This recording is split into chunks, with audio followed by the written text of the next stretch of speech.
Global economic developments. U.S.-UK trade deal and central bank's policy moves as global markets await a potential trade agreement between the United States and the United Kingdom.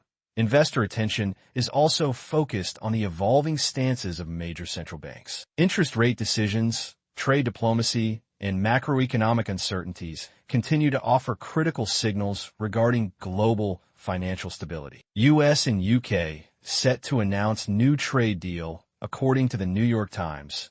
U.S. President Donald Trump is expected to announce a new trade agreement with the United Kingdom today. In a post on Truth Social, Trump said he would be joined in the Oval Office by representatives from a great and respected country to unveil a major trade deal. He also emphasized that this would be the first of many such agreements. While the White House declined to comment, a British official stated on Tuesday that significant progress had been made on a deal involving reduced tariff quotas for steel and automobile products. The agreement is being seen as a key milestone in post-Brexit efforts to strengthen economic ties between the U.S. and the U.K. Bank of Japan minutes reveal policy divergence. Minutes from the Bank of Japan's BOJ March meeting revealed differing views among policymakers on the timing of a potential interest rate hike. One member noted that increasing uncertainty due to U.S. tariff policies could negatively impact the Japanese economy. Another member argued that the BOJ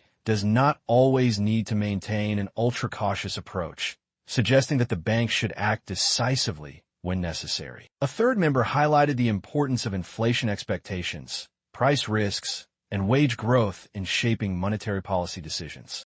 Trump claims China initiated trade talks. President Trump stated that the ongoing high-level trade negotiations between the U.S. and China were initiated by the Chinese side. He emphasized that the U.S. would not consider lowering tariffs simply to bring China to the negotiating table. These remarks come ahead of talks in Switzerland, which are seen as a possible first step toward renewed dialogue. The U.S. administration announced that Treasury Secretary Scott Bessent and Trade Representative Jamieson Greer would meet with a top Chinese economic official in Switzerland over the weekend. In contrast, China's Ministry of Commerce gave the impression that the U.S. had initiated the meeting. Trump pushed back, asserting the request came from China. U.S. Treasury plans clear rules on China-related investments. Treasury Secretary Scott Bessent announced plans to establish clear rules for outbound investments involving China. Speaking to members of Congress, Bessent emphasized the need to eliminate gray areas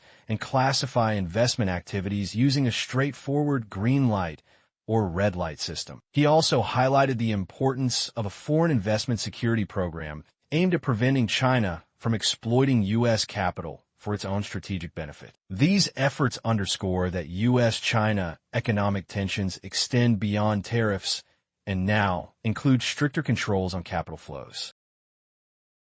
China cuts interest rates, injects liquidity. The People's Bank of China, PBOC, announced a short-term liquidity injection and a policy rate cut on Wednesday. The central bank lowered the 7-day reverse repo rate from 1.5% to 1.4% and injected 158.6 billion yuan, approximately $21.95 billion, into the financial system. This rate cut is part of a broader monetary easing strategy designed to cushion the Chinese economy from external shocks and maintain market stability amid ongoing trade tensions with the U.S. Brazil raises rates to 20-year high. The Central Bank of Brazil raised interest rates for the 6th consecutive time, increasing them by 50 basis points to 14.75%, the highest level in nearly 2 decades. The bank's Monetary Policy Committee stated that a significantly contractionary monetary policy would need to be maintained under current economic conditions. The statement cited rising global uncertainties and persistent domestic inflation pressures as key factors requiring a cautious approach. The bank also emphasized the importance of considering the cumulative and long-term effects of its tightening cycle while maintaining policy flexibility for the future.